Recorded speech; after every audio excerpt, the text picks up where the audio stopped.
வணக்கம் மக்களே, எல்லோரும் நல்லா இருக்கீங்களா? நேற்று பார்த்திங்கன்னா அம்மாவுக்கு ஒரு சின்ன ஆக்சிடெண்ட் ஆயிடுச்சுங்க.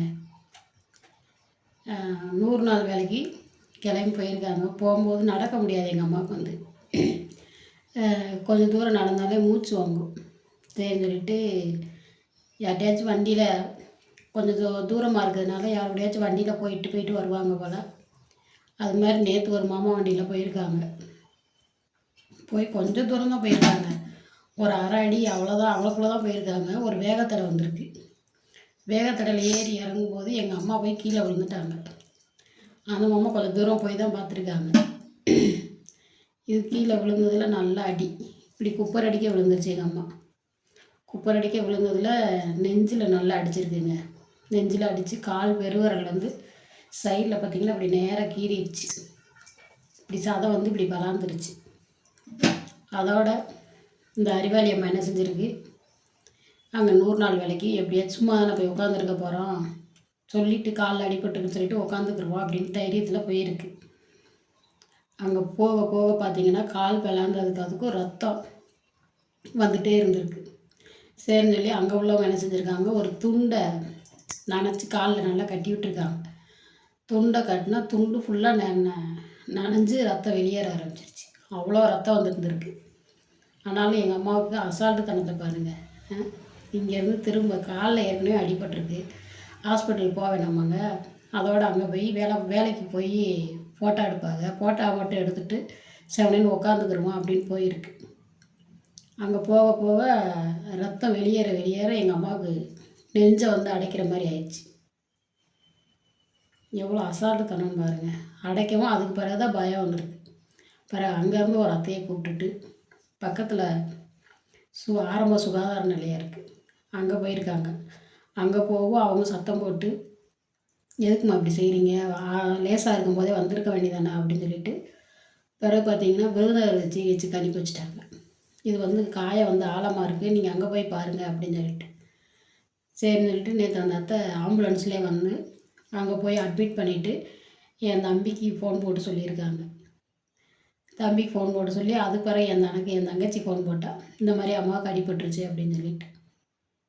சரின்னு சொல்லிட்டு நேற்று போய் பார்த்துட்டு ஸ்கேனுக்கு எழுதியிருந்தாங்க, எக்ஸ்ரேக்கு எழுதியிருந்தாங்க. அதெல்லாம் எடுத்துட்டு எலும்பு மட்டும் நொறுங்கி இருக்குது அப்படின்னு சொல்லி ஒரு டாக்டர் சொன்னார். அதுக்கு பிளேட் வைப்போம் அப்படின்னு சொல்லியிருக்காங்க. ஸ்கேன் பார்த்ததில் சிடி ஸ்கேன் பார்த்தாங்க. ஸ்கேன் பார்த்ததில் ஒன்றும் பிரச்சனை இல்லை, நல்லா இருக்குது அப்படின்ட்டாங்க.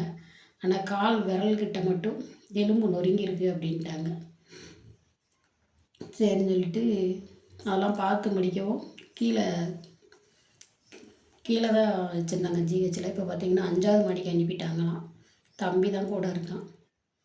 என் பையனுக்கு ஆப்ரேஷன் பண்ணி 1 மாதம் கூட ஆகலைங்க, குடல்வால் ஆப்ரேஷன். அதனால் நான் அவனை பார்த்துக்கிறணும் அப்படின்ட்டு வீட்டுக்கு வந்துட்டேன். தம்பி தான் என் அம்மா கூட இருக்கான். ஒரு கஷ்டம் பணம் இல்லாதது அவ்வளோ காயத்தோடு எங்கே திரும்ப வேலை செய்கிற இடத்துக்கே போக சொல்லியிருக்கு பாருங்கள். இதே இது கொஞ்சம் பணம் வசதி இருக்கிறவங்கன்னா ஐயோ அப்படி அடிபட்டுருச்சே அப்படின்ட்டு பயந்து ஓடி இருப்பாங்க. கடவுள் ஏழைகளுக்கு அளவில்லாத தைரியத்தையும் கொடுக்குறாரு. என்னங்க, பணம் இருக்கிறவங்கன்னா பயந்து மயங்கி விழுந்திருப்பாங்க அந்த இடத்துலையும். எங்கள் அம்மாவுக்கு அந்த தைரியத்தை பார்த்திங்களா. ஒரு பக்கம் கஷ்டமாக கவலையாக இருக்குது, ஆனாலும் அவங்க தைரியத்தையும் ஒரு பக்கம் பாராட்டி தான் ஆகணும். அந்த மாதிரி நெஞ்சு அடைக்கலைன்னா சாதாரணமாக வேலையை பார்த்துட்டு வீட்டுக்கு போயிருப்பேன். எங்கள் அம்மா எவ்வளோ ஒரு தைரியமான ஆள்னு பாருங்கள் எங்கள் அம்மாவை. ஓகே, ஒருவர்களே ஆஸ்பத்திரியில் தான் இருக்காங்க. இன்றைக்கி போய் போயிட்டு வரணுங்க. ஓகே உறவுகளே, என் வீடியோவுக்கு லைக் பண்ணி சப்போர்ட் பண்ணுங்கள். பிள்ளைங்க என்ன தான் கூட இருந்தாலும் கட்டி கொடுத்த பிறகு எவ்வளோ ஒரு கஷ்டம். வயசான பிறகு இந்த மாதிரிலாம் அடிபட்டுருச்சு, கூட ஒரு ஆள் ஒத்தாசைக்கு இருக்கணும் செய்யணும் அப்படிங்கும்போதெல்லாம் பொம்பளை பிள்ளையாக இருந்தாலும் ஆம்பளை பிள்ளையாக இருந்தாலும் அவங்கவுங்க பொழப்பு பார்த்து ஓட தான் தோணுது. கூட இருந்து பார்க்கணுன்னு தோண மாட்டேங்குது. அவங்க 6 என் கூட பிறந்தவங்க என்னோட சேர்த்து 6 பேர். அவங்க 6 பேரை வளர்த்து ஆளாக்கி விட்டுட்டாங்க. ஆனால் அம்மாவுக்கு ஒரு கஷ்டம்னு வரும்போது எல்லோரும் அவங்கவுங்க குடும்ப சூழ்நிலை தான் யோசிக்கிறோமே தவிர நான் இருக்கேன்னு போய் நிற்க முடியல. ஏன்னா நமக்கு பிள்ளைங்க இருக்குது, நமக்கு குழந்தைங்க இருக்குது.